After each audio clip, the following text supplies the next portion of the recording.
Our next guest is a special human being. His name is Oz Sanchez, and he knows no limits. And I'm going to have a conversation with him here, right now.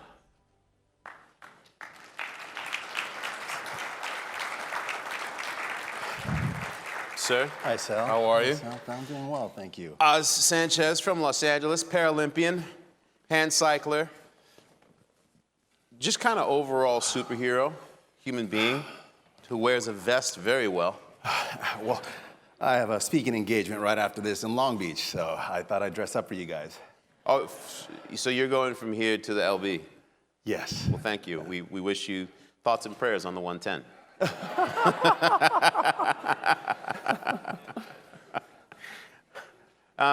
You grew up in Los Angeles. You've had a very storied life. You actually have lived like a whole lot of lives. Talk about the first section of your life growing up as a kid in LA.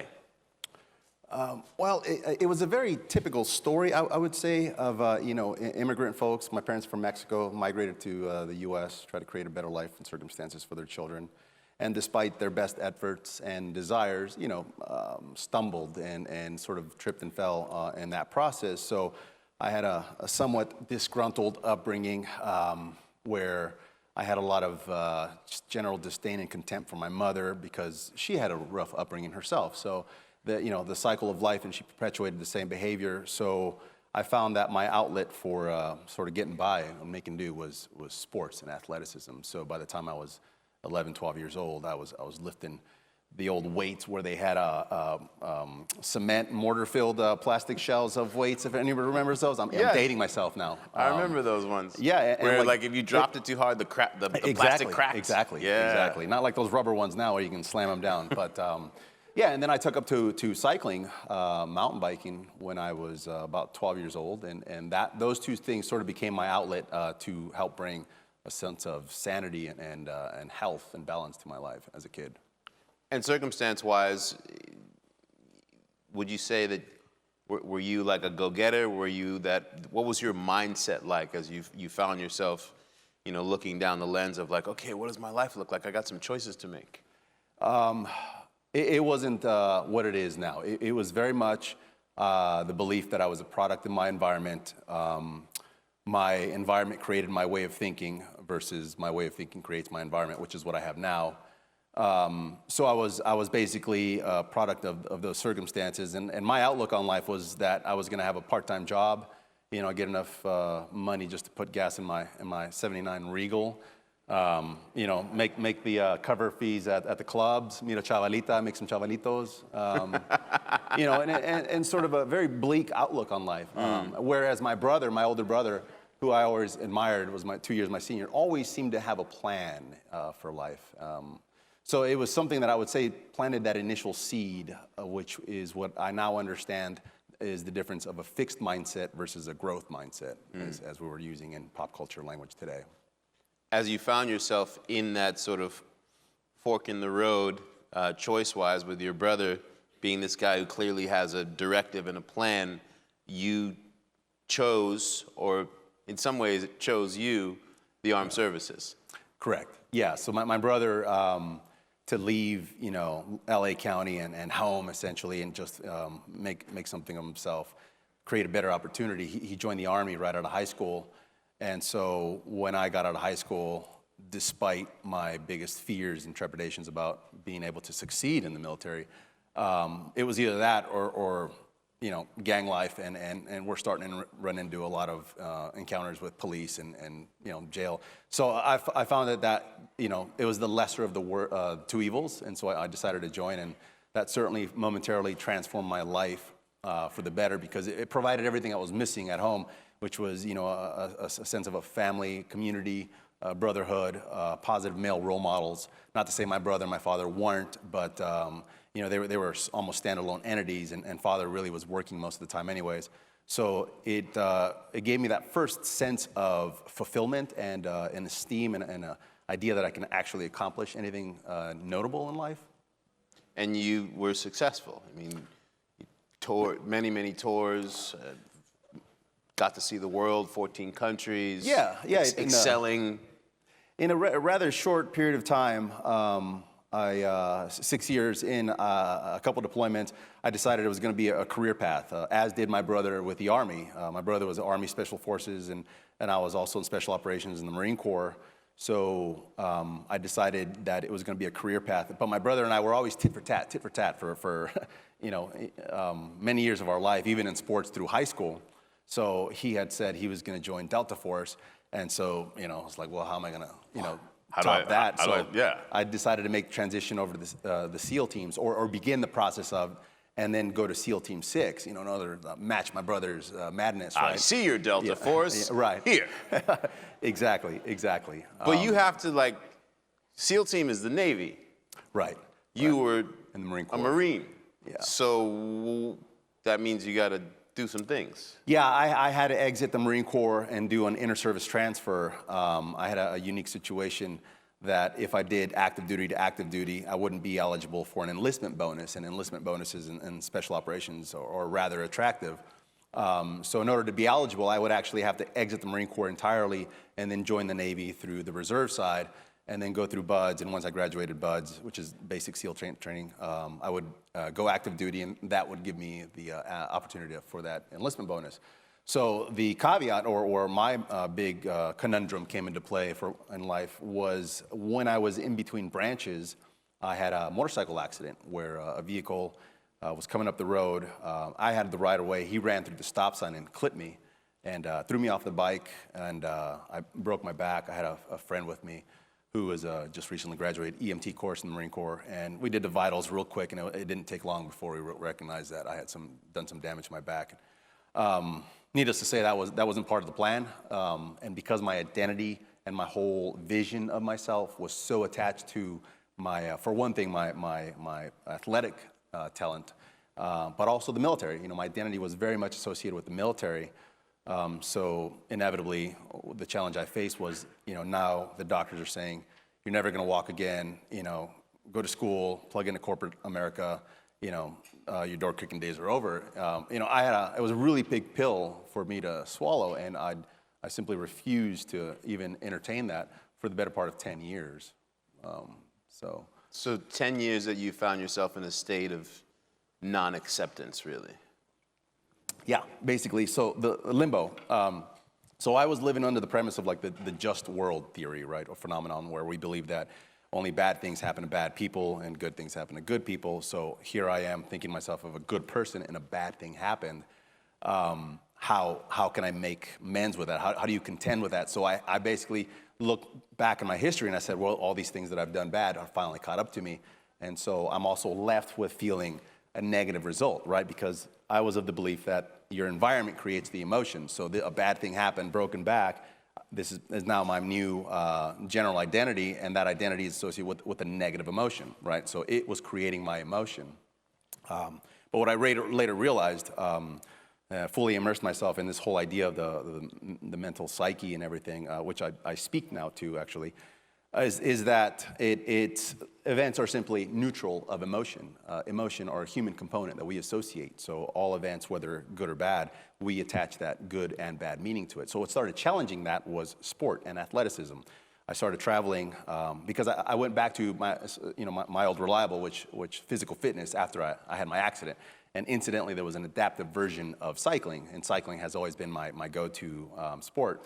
And so I started racing, winning some local marathons, and then I actually got invited to be on the U.S. Paralympic cycling team at one of their sort of talent ID camps. And Hey, kid, we've been watching you.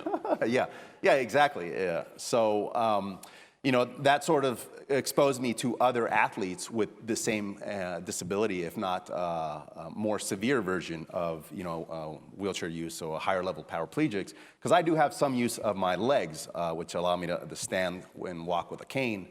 But these other individuals were simply fully wheelchair bound, if you will, and yet were genuinely happy and genuinely fulfilled in life. And I started asking myself, well, how is that possible?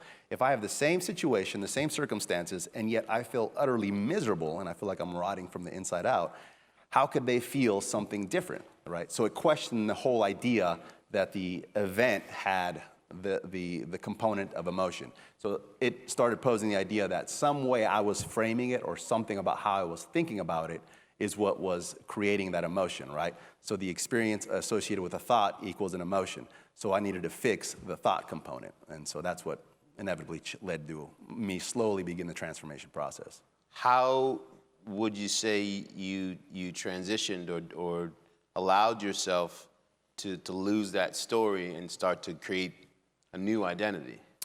Well, it's kind of like Dr. Viktor Frankl says in his book, Man's Search for Meaning. When we can no longer change our circumstances, we're forced to change ourselves, right? So I couldn't undo this situation. So I was forced to look at myself.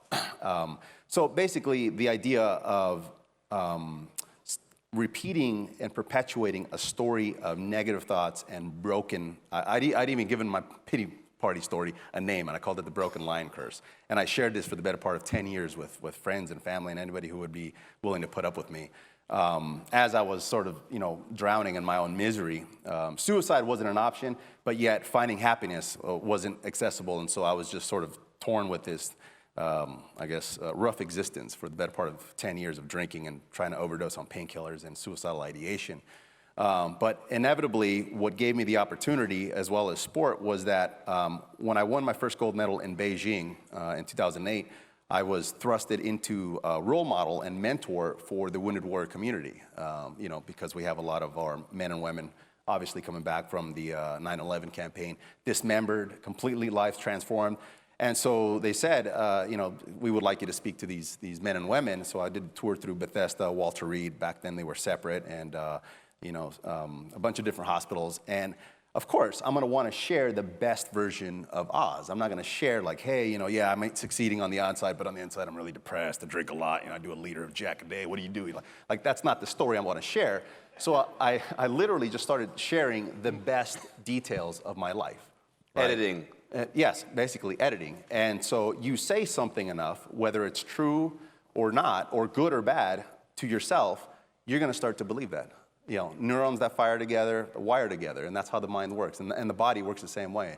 So I started getting a better understanding of this sort of neurochemistry and the notion that the personal narrative, the power of the personal narrative can transform or ruin us. And so as long as I was sharing that negative story prior to being that role model, that was what was manifesting and expanding and becoming the circumstances of my life. So now I shared this new version of the story of Oz, who can achieve and succeed and be a role model through trial and error and not giving up. So now this became my new sense of identity. And it literally, I said it enough times that I just let the old baggage go. And that was my transformation.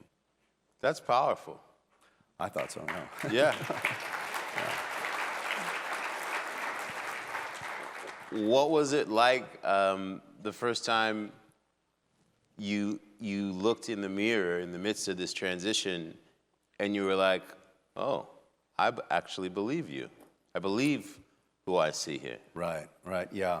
I think the first time that really sort of started taking home was when I came up with the idea of establishing a personal model or a mantra or a logo, if you will. And which is the notion or the idea of having a vision, because Dr. Joe Dispenza states that if we're not defined by a vision of the future, then we're left with being the memories of the past. And if those memories are painful memories, then how does that give us a space to create anything new? And then the theory is that the average person has anywhere from 60 to 70,000 thoughts a day, 90% of which are thoughts from the previous day. So if you're constantly being defined by, you see the problem there? It's a self-perpetuating cycle where the thought creates the action, which leads to the same experience, which leads to the same emotion, which then validates the same thought. And so you're stuck in this rut, and it's a pretty nasty cycle. But all humans in our mind are really sort of creatures of habits, habitual patterns. So I learned this idea of vision. I don't remember what book I was reading, but it says, define yourself by something of the future and create a vision. I mean, how many of us work for an organization that doesn't have a model or a vision of the future? And almost nobody's going to raise their hand because it just doesn't exist. But almost everyone in here, and I'm being very general, doesn't have a personal model that we live by, that like sort of our shoreline or our guiding light that drives us to keep us focused on a vision of what is possible in the future versus on our hangups of the past, right? So I came up with one, and that was no limits, because I read somewhere that 3 words is the best version of it. I saw nobody else was using it. It wasn't trademarked.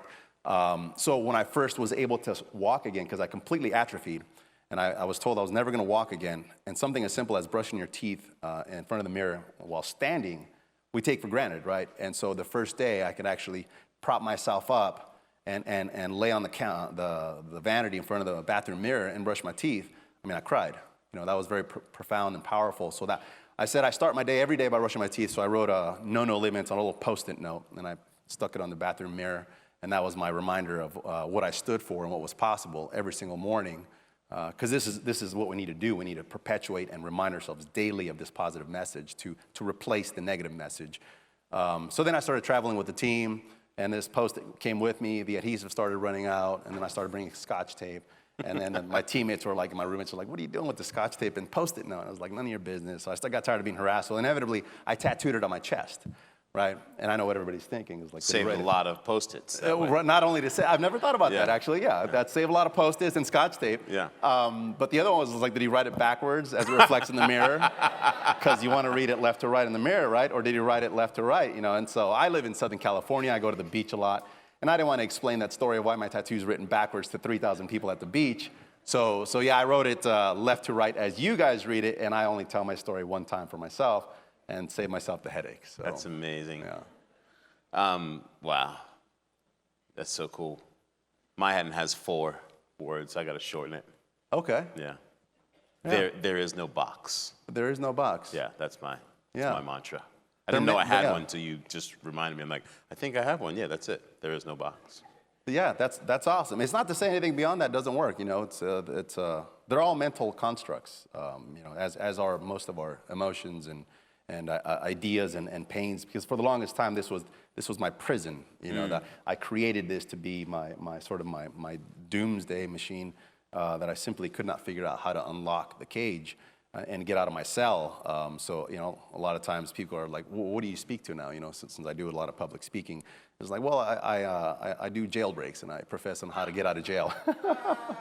So Self-imposed prison. Right, yeah. Exactly. We're talking about activism today, obviously, in our theme today, and social justice. How would you apply your experiences for individual activism, people being able to take a leap and take action? Yeah. Well, there's certain ideologies that must manifest in order to sort of create a movement, no doubt. And I'll speak to my concerns on the front side is that, you know, we get caught up in group think and mob mentality, which sometimes can lead to very negative and bad results, despite the message, right? And sometimes even lose sight of the message. But if we're, you know, solid on our own 2 feet with an idea that we feel, you know, compassionate about and moved to share and promulgate, then certainly surrounding ourselves with others spreading that same message, that is contagious, you know, because we are a species, sentient creatures that require connection, and we share this energy that there's no such thing as an island. Despite how much we promote individual accomplishment in our society, we are not created to be a standalone entity. So joining in groups, in communities and nonprofits that promulgate a certain message can certainly help transform a lot of us for the better being. So a specific example I can give to that is I didn't know the answers of how I was going to find myself and recreate a new identity and find fulfillment in life. But one of the channels that allowed me a space to sort of buy me some time and then find positivity and hope for myself through others was a nonprofit based out of San Diego, Challenge Athletes Foundation, you know, and specifically the Operation Rebound chapter, which helps, you know, men and women, first responders, to get them back active in life. And so I was a big part of that community for many, many years, which modeled what was possible for me. So not only was I initially there just to gain and learn from them, inevitably I became a part of their message, you know, which then allowed me to spread and share this, which then later led to my whole transformation, right? my mom's mantra that she beats with love into my brother and I is to always ask myself the question every day of what else is possible. And that from that, if you put that out into the universe, you'll get your get back. And you are clearly an example of that to the core. Thank you. Thank you. Thank you.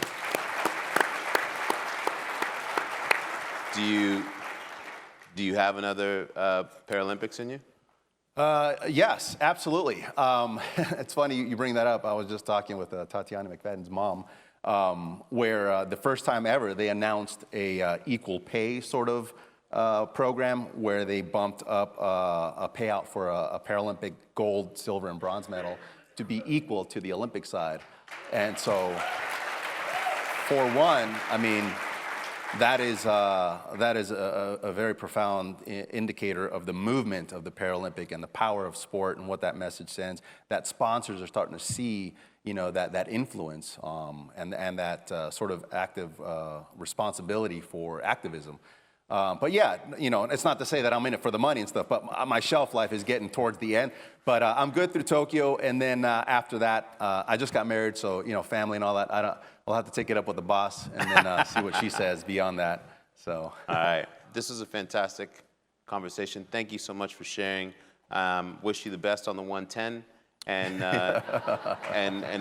moving forward in life. Awesome. Thank you, Cheers. Sal. Thank you. Thank you.